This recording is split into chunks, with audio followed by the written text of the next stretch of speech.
Russell's viper সাপ নিয়ে দেশে আতঙ্ক ছড়িয়ে পড়েছে। এই সাপের কামড়ে মৃত্যুর খবরও পাওয়া যাচ্ছে, আবার কখনো ছড়াচ্ছে মৃত্যুর গুজব। এমন পরিস্থিতিতে এই সাপসহ বিভিন্ন নির্বিষ সাপ নিধনের খবর বাড়ছে।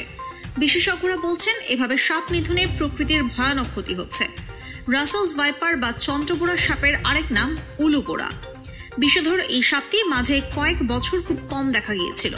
গত এক মাসে রাজশাহীর চারঘাট ও গোদাগাড়ি, রাজবাড়ীর গোয়ালন্দ, চাঁদপুরের মতলব সহ দেশের বিভিন্ন জায়গায় এর দেখা মিলছে। গত ৩ মাসে পদ্মার তীরবর্তী মানিকগঞ্জে অন্তত ৫ জন প্রাণ হারিয়েছেন এই সাপের দংশনে।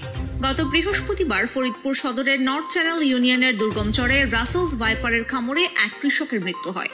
যশোরে এই সাপের কামড়ে এক শিশুর মৃত্যুর গুজবও ছড়িয়ে পড়ে। এরই মধ্যে কিছু গণমাধ্যমে খবর প্রকাশ করা হয় সাপটি ঢাকার কাছে চলে এসেছে। এমন আতঙ্কের মধ্যে এই সাপ মারার জন্য পুরস্কার ঘোষণা এবং দেশের ভেতর সাপটির উপস্থিতি বোঝাতে মানচিত্র তৈরি সহ সামাজিক যোগাযোগ মাধ্যমে নানা প্রচার চালানো হচ্ছে। রাসেলস ভাইপার নিয়ে আতঙ্কের মধ্যে নির্বিচার সাপ নিধন করা হলে পরিবেশের উপর বিরূপ প্রভাব পড়বে বলে জানিয়েছেন বন অধিদপ্তরের প্রধান বন সংরক্ষক মোহাম্মদ আমির হোসেন চৌধুরী। শনিবার এক সংবাদ মাধ্যমকে তিনি বলেন, মানুষ এখন সাপ দেখলেই মনে করছে রাসেলস ভাইপার। বিষয়টি সামাজিক যোগাযোগ মাধ্যমে ছড়িয়ে যাওয়ায় এমন ঘটনা ঘটছে। যে কোনো সাপ দেখলেই মারা হচ্ছে, এভাবে প্রাকৃতিক ভারসাম্য নষ্ট হচ্ছে।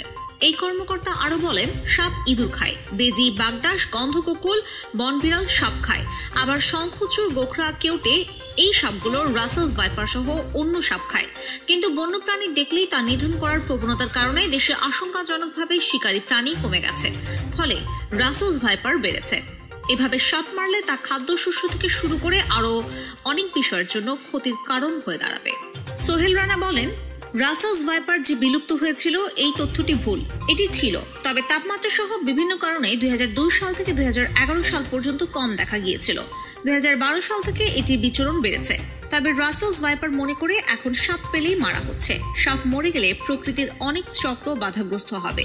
তখন এই সাপের কাছ থেকে আমরা যেই উপকারগুলো পেয়ে থাকি তা আর পাওয়া যাবে না। চট্টগ্রাম বিশ্ববিদ্যালয়ের প্রাণীবিদ্যা বিভাগের অধ্যাপক ফরিদ আহসান রাসেলস ভাইপারের পুনরাবির্ভাব ও মানুষের ঝুঁকি নিয়ে গবেষণা করছেন। তিনি সংবাদ মাধ্যমটিকে বলেন, বন্যা ও বৃষ্টির জন্য সাপটি শুকনা জায়গায় খুঁজে খুঁজে উঠছে। এই সাপের কামড়ে দ্রুত রক্ত জমাট বেঁধে যায়, ফুসফুসের ওপর প্রভাব পড়ে। তাই যে সাপেই কাটুক, রোগীকে দ্রুত হাসপাতালে নিয়ে যেতে হবে। কিন্তু সাপ পেলেই যে মেরে ফেলা হচ্ছে, এটা খুব ভয়ের খবর। রাসেলস ভাইপার বিষয়ে জন উদ্বেগের পরিপ্রেক্ষিতে পরিবেশ, বন ও জলবায়ু পরিবর্তন মন্ত্রণালয় আজ একটি বিবৃতি দিয়েছে। তাতে সাপ মারাকে দণ্ডনীয় অপরাধ উল্লেখ করে এ থেকে বিরত থাকতে আহ্বান জানানো হয়েছে। পাশাপাশি বিবৃতিতে সাপের কামড় এড়াতে করণীয়, সাপের কামড়ের পর করণীয় এবং রাসেলস ভাইপারের প্রাদুর্ভাব কমাতে করণীয় বিষয়গুলো উল্লেখ করা হচ্ছে।